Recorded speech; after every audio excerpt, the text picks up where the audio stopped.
மீண்டும் ஒரு பதிவு இருக்குன்னா, ஆனால் நான் யாரையும் ஏமாற்றலை, யாரையும் பொய் சொல்லலை, யார்கிட்டையும் இது பண்ணல.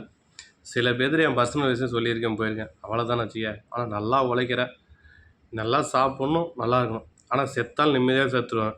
என்ன பதில்? ஏன்னா என் மனசில் வந்து யாரையும் ஏமாற்றலைங்கிறது, யார்கிட்டையும் பொய் சொல்லங்கிறது எனக்கு நல்லா தெளிவாக தெரியும். அது வரையும் சந்தோஷம், ரைட்டா? எவ்வளோ பேர் எவ்வளோ பொய் சொல்கிறாங்க, போகிறாங்க, இப்படி அப்படின்னு சொல்கிறாங்க. அதே போல் இன்னொரு விஷயம், என்கிட்ட ஒரு நல்ல விஷயம், யாரையும் குறை சொல்லணுங்கிறதில்ல, திருத்திக்கு அப்படிங்கிற மாரி கூட சொல்லுவாங்க. அதை கூட குறைம்பாங்க. நான் அதை கூட சொல்ல போக மாட்டேன். தெரியுமா?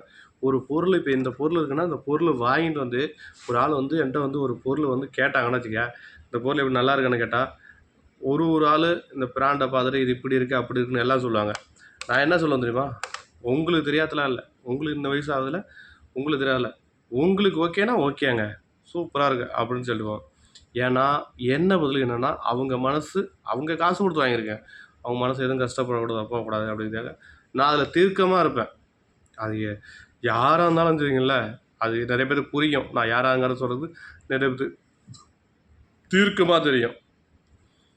அதனால் வந்து அந்த இது நான் டேக் கேர் பண்ணிட்டு போயிட்டே இருப்பேன். ஆனால் நானும் அதே போல் எந்த ஒரு இதுலேயும் இன்வால்வ் பண்ணிக்க மாட்டேன். அது ஏன் சில பேர் அப்படி இது புரிஞ்சிக்காமல் சொல்கிறாங்களே, அதே போல் சொல்லக்கூடாது. அது எத்தனை பேருக்கு உங்களுக்கு நடந்திருக்குங்கிறத எனக்கு கமெண்ட் தெரிவிங்க. இன்னும் நிறைய பேசலாம், போகலாம். நாளைக்கு நெக்ஸ்ட் வீடியோ போகலாம். இப்போ டைம் ஆச்சு. சிங்கப்பூர் தான் ஒர்க் பண்ணுறோம், கஷ்டப்பட்டு தான் இது பண்ணுறோம். நிறைய பேருக்கு தெரியாது நான் கஷ்டப்படுறேன் போகிறேன் அப்படிங்கிறது. வந்துட்டு கஷ்டப்பட்டு தான் வாழ்க்கையில் வந்து ஒன்று இது பண்ண போகிறோம். நிறைய பேருக்கு கஷ்டம் தெரியாது, குறைகளை மட்டும் சொல்லுவாங்க.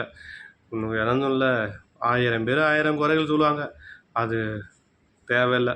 நம்ம வேலை என்னவோ செஞ்சுட்டு போயிட்டே இருப்போம், அவ்வளோதான். சாப்பிட்றோம், வேலை செய்கிறோம், போகிறோம், அதோட குறை செஞ்சுட்டு போயிட்டே இருப்போம். அப்படின்னு தான் குறைய சொல்ல வாழ்க்கை. மனிதனை வந்து குறை சொல்கிறது என்ன நல்லது ஒன்று, என்ன நல்லவன்னு சொல்லி தூக்கி ஏற்றி விட்ருவாங்களா என்ன? யாரும் ஏற்றி விட மாட்டாங்க. உன்னை குறை சொல்லி கீழே அடித்து விட தான் ஆள் இருக்கும். அது கட்டின பொண்டாட்டியாக கூட இருக்கலாம். இவனை நல்லவன் அப்படின்னு சொல்லி சொல்லிவிடுவாங்களா என்ன? நல்லவன் சொல்கிறது அவங்க யார்? உன் கூட என்ன இன்னொரு பிறப்பான்னா, இல்லை ஒன்றா வந்து இருந்தோம்னா யாருமே அப்படிலாம் சொல்லிவிட மாட்டாங்க. என்ன பொறுத்தக்கு தனி ஒரு மனிதன் தான். தனி ஒரு மனிதன் இந்த படம்லாம் பார்த்துருக்கேன்.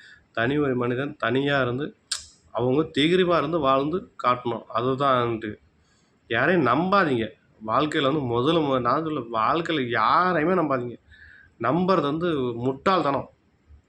நம்மளும் அது கட்டின பொண்டாகட்டும், பிள்ளைங்களாகட்டும், அப்போ யாருமே நம்புறது ரொம்ப கேவலமான முட்டாள் தான். நம்புறதான் என் வாழ்க்கையில் நம்பி நம்பி நம்பி நம்பி நம்பி நம்பி எல்லாத்தையும் ஏமாத்துட்டேன்.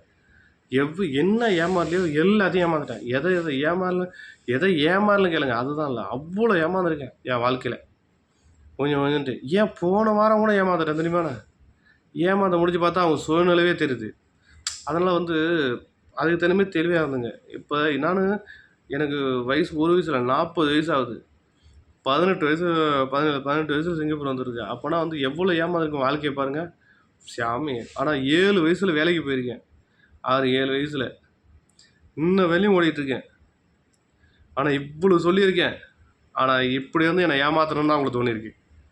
என்னை ஏமாற்றணும், எப்படி போய் சொல்லணும், எப்படி இது பண்ணணும் கேட்டால் நான் போய் சொல்கிறேன், நான் இது பண்ணுறேன் அப்படி இப்படின்னு சொல்லுவாங்க. அதனால் அதில் தான் நான் சொல்லுவேன், உங்களோட பர்சனல் மேட்டரை யார்ட்டையும் ஷேர் பண்ணிக்காதீங்க. அதனால தான் நம்மளை ஏமாற்றணுங்கிற ஐடியா அவங்களுக்கு வருது. ஆனால் அது வந்து எல்லாத்துக்கும் வரதில்லை, சில பேருக்கு வருது. அதனால் வந்து உங்கள் பர்சனல் மேட்டரை சொல்லாதீங்க. எது நடந்தாலும் தப்பு, உங்கள்கிட்ட சந்தோஷம் துக்கம் எது நடந்தாலும் உங்களோடய வச்சுட்டு போயிட்டே இருங்க. அதுதான் best. Okay, bye. Next video பார்க்கலாம்.